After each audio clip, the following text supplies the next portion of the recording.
उसके बाद हम अपनी जांच पड़ताल शुरू करते हैं, जिसमें हमें सूचना मिलती है कि जो 3 लोग थे ये उसी मृतक के साथ बैठकर पीछे के मैदान में शराब का सेवन कर रहे थे और इनके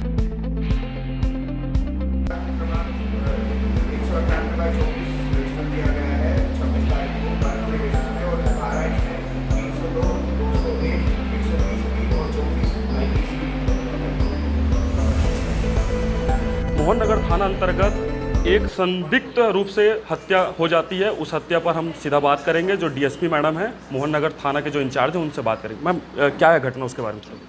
देखिए, मामले का संक्षिप्त विवरण इस प्रकार है कि 25 की रात को हमें सूचना मिलती है कि सुलभ शौचालय में एक बॉडी मिली है। जो सूचना करता है वो है राधे श्याम यादव।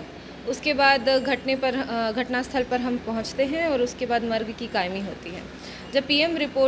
जब पीएम करवाते हैं हम डॉक्टर से उसके और मर्ग इंटीमेशन लेते हैं तो हमें बॉडी में कुछ मार्क्स मिलती हैं, जैसे कि दोनों आँखों में सूजन, मल्टीपल कॉन्ट्यूशंस, जिस बिना पे हमें शक होता है।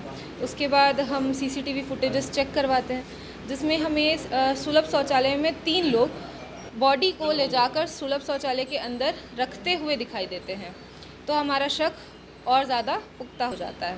उसके बाद हम अपनी जांच पड़ताल शुरू करते हैं, जिसमें हमें सूचना मिलती है कि जो 3 लोग थे ये उसी मृतक के साथ बैठकर पीछे के मैदान में शराब का सेवन कर रहे थे और इनके बीच शायद कुछ मारपीट भी हुई थी।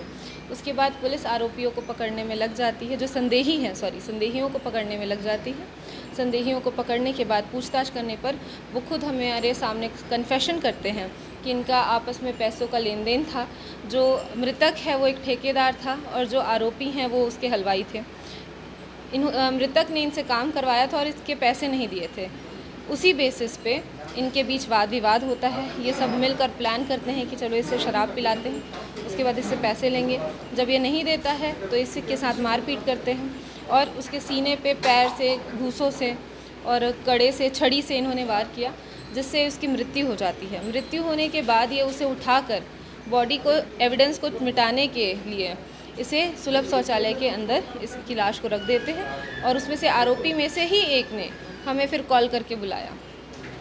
तो ये मैम, जैसे हम सावधान इंडिया देखते हैं, ये भी वैसे ही दिख रहा है। क्या आपको लगता है कि पहले से कोई प्लान किए होंगे ये?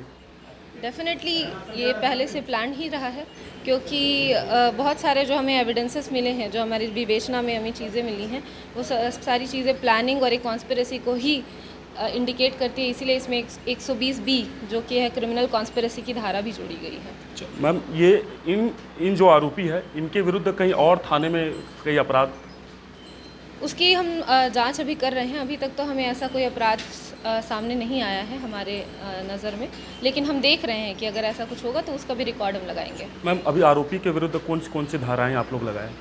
अभी आरोपियों के विरुद्ध एक तो 302 लगा है जो मर्डर के लिए लगाई जाती है, 120B लगा है जो क्रिमिनल कॉन्स्पिरेसी के लिए लगाई जाती है, 201 यानी कि साक्ष्य छुपाने के लिए जो धारा लगती है, और चौथी धारा लगी है 34। अगर 2 से अधिक लोग रहते हैं तो 34 की धारा लगती है। बहुत बहुत धन्यवाद मैम।